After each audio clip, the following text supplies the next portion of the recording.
So we are going to the next question. The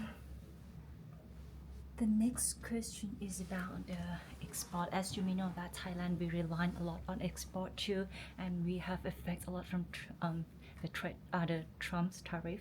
So my question is, what Can I strategy? ask you one question? Should I be looking at this? Yeah, look at here, Million here.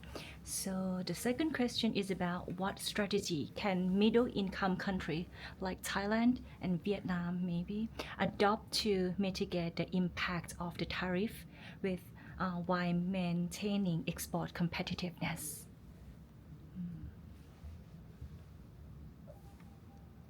There's no question that today the retreat from openness globally, of which one of the most significant aspects is the United States imposing high tariffs, is a problem for a region that has thrived through trade.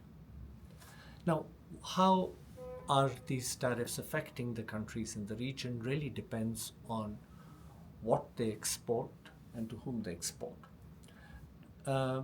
First, Thailand has been affected also by sectoral tariffs. For example, the automobile tariffs. Those have hit Thailand exceptionally in the region. The reciprocal tariffs have hurt more countries like Cambodia and Laos PDR, whose exports have not been exempted. But whereas Malaysia, Philippines, Thailand's electronic exports and semiconductor exports have been exempted. At the same time, the uncertainty hasn't disappeared. We don't know what the terms of the agreement with China are going to be.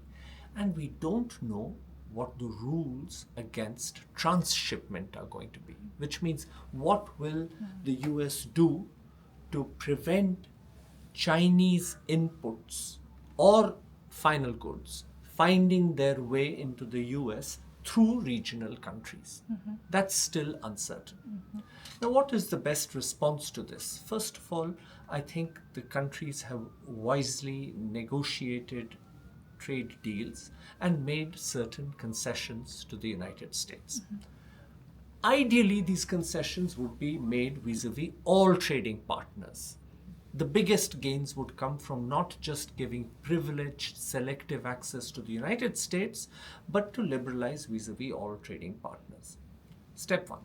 Step two, given uncertainty, diversification becomes necessary. It's unfortunate because there is a tension between efficiency, where you sell to the person who gives you the highest price, or you buy from the person who sells at the lowest price. You need to say, we need to diversify because we are not sure the cheapest and the best will remain that in the future. And that diversification is not easy in the short run. We spoke to firms in Thailand, in Vietnam, in Cambodia, and they said, we are trying, but we don't even know where we should go. Where will it be safe in the future? So the biggest cost of recent developments is the uncertainty which is hitting investment because people don't know what to invest in. And so they wait and see. It's also hurting jobs because instead of offering new durable contracts, firms are choosing to hire people on short-term informal contracts. So diversification, Thailand is already doing through the RCEP agreement, the CPTPP agreements. These are ways of making yourself more secure and more diverse. So that's one thing. The second thing is trying to increase domestic content by forging stronger links between multinational firms and local firms. So in that sense, this rule of origin, which can be a nuisance and a problem, can be turned into an instrument for development because you actually create more jobs and lower local content in what you're exporting. And the final response is, again, to emphasize that this is a stage where countries in the region have to think of how can they do more sophisticated things with more stronger skills. So that interplay between opportunity and capacity is what needs to be unleashed through the deeper reform, especially in the services sector. The The third question. This is, I think, this is very interesting for Thailand because informal sector it counts around 40% of GDP in Thailand. So my next question is about what type of policy interventions could help countries transition workers from informal or low-wage services into more productive and formal employment? So the first thing to recognize is there was the old informality where people were in agriculture or moving and selling toys on the street or working in a construction site. Now we also have the new informality, which has come from these digital platforms, the ride hailing services, and all sorts of Airbnb. The challenge, I would say, in this world is first of all to focus on productivity rather than informality. So if there are people who are in this new informal sector, who are in ride hailing services or fintech services or tourism services who are operating outside the framework of formal regulation and formal taxation, let's not ignore them. Let's help them to become more productive. And we see examples in, for example, India, there is a state of Haryana, which has worked with ride-hailing drivers to give them better connectivity and improve their incomes even while they remain in the informal sector. In Vietnam, for example, motorcycle drivers were not part of any formal sector in a way that taxi drivers were. But through digital platforms, their incomes have begun to increase because they are able to allocate their time more efficiently even while they retain flexibility. So point number one, let's not forget about the possibility of increasing productivity while people and firms remain in the informal sector. The second point is, of course, let's try and design administrative, regulatory, and tax systems which do not become a barrier for either firms or individuals to formalize. In many countries, business registration is a nuisance. Taxes are too high. Regulations are too burdensome. And that reform, which makes it easier for people to step out of the shady informality and into the formal sector, where workers are better protected, where firms have better access to finance, is ultimately hugely desirable. And the final point is that we must now think of social protection not in a segmented way, where some classes of privileged people and workers have social protection and a large number of people are left to the mercy of the market or shocks.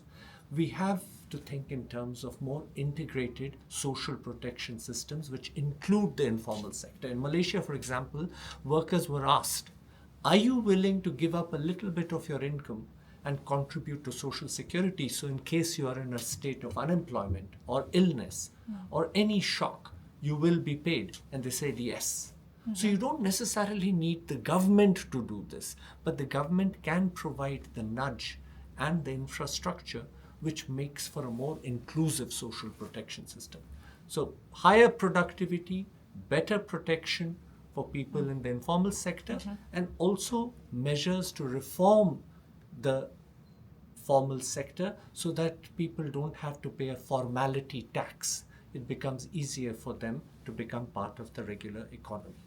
Okay, so it's Yeah, we have, I think 20? we have about 5 to 7, yeah? 10 minutes, you have 10 about minutes. 10 minutes. with two questions. questions. You Yeah. can chop what you want later. Don't feel you have to keep everything. You can edit this, no? Yes, Yeah. I can read it. You do that. So Okay. anything that is rubbish and that is not interesting, Yeah, you I chop will. and throw it away. Sure, sure. Anything. Okay, thank you. So my third question is about inequality, especially when new technology coming. So it's about how can the government encourage technology adoption that raise productivity without widening inequality? Because now in Thailand, for example, inequality is very I think bad. it's a very good question. Work we have done on Vietnam and in fact Thailand and 5 countries for which we have information on the adoption of, say, new robots and robotic technology. What does it show? It shows the adoption of robots led to a big increase in productivity. It also led to an increase in overall employment. But while 2 million new jobs were created for skilled workers, 1.5 million low-skilled workers who were involved in routine jobs lost their jobs, and they have found refuge in the informal sector. So it is true that many of these technologies could increase inequality. But it's also true that some of these technologies might actually be democratizing or egalitarian rather than elitist. For example, some types of artificial intelligence actually don't necessarily only help the better skilled, they help the low skilled to become more productive. For example, imagine that somebody who has less good spelling or writing skills, AI can pull them up to the quality of other people. So sometimes technology itself has an egalitarian aspect. But more generally, I think the challenge is to equip people with the skills which will enable them to work with these technologies, rather than to be at risk of being displaced by these technologies.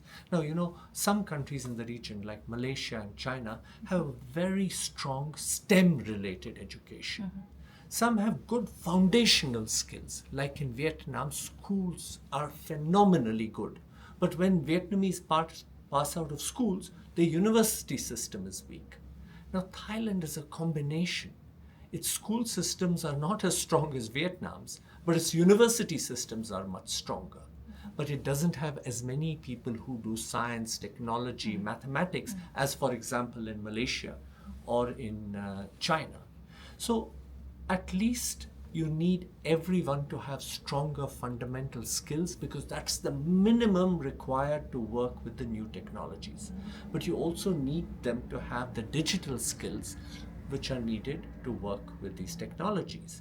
And so I think strengthening foundational and advanced skills is the best way of ensuring that technology will not leave some people out in the cold. Okay, so the final question is about skill mismatch. What practical mechanism can ensure better coordination between education reform, industrial policy, and innovation strategies in your perspective? Again, a very good question, because one thing our report emphasizes is that good jobs are created by the interplay between human capacity and economic opportunity. Unfortunately, sometimes you don't have enough human capacity. As I just said, fundamental skills are weak somewhere. Sometimes you don't have economic opportunity. The protection, the restrictions that you have in the services sectors shrink down economic opportunity. And sometimes the problem is that you need synchronized improvements in human capacity and opportunity, because the incentive to invest in skills depends on opportunities. If there are no opportunities, people like in Vietnam, they drop out at the end of school and say, hey, I can find a great job fixing iPhones. Why should I go to university? In Cambodia, they drop out after school or within school because their parents say, we can make shirts now. Why do we have to acquire skills which will not give us a much higher return? So that's problem one. The other problem is sometimes there are shortages. In Philippines, you have started exporting very sophisticated services, but you can't do that at scale because their education system, especially their primary education system, is so weak. So we need coordination. And how is it going to happen? I think that's where I think the government can play an important role. It can actually create better information networks, better information on how returns to different type of education are evolving and expected to evolve, to inform the choices that people make, how much to study, what subjects to study. Because there's a lot of gray area, especially in a world where technology is changing. You don't know what are the skills which will complement the new technologies and what is the best way to acquire the skills. And this can't be done just for the flow of new students. It has to be done for the stock of workers there today, because they, in their lifetime, will have to work with new technologies. So there are in places already collaborations ministerial councils in countries like Singapore and Korea, which bring together employers, universities, governments, representatives, and facilitate this coordination. But apart from the government, the emergence of new digital platforms for tasks and labor also could be a fantastic resource to improve coordination and provide information and reduce the uncertainties which inhibit investment in skills. Okay. All then. Thank you very much.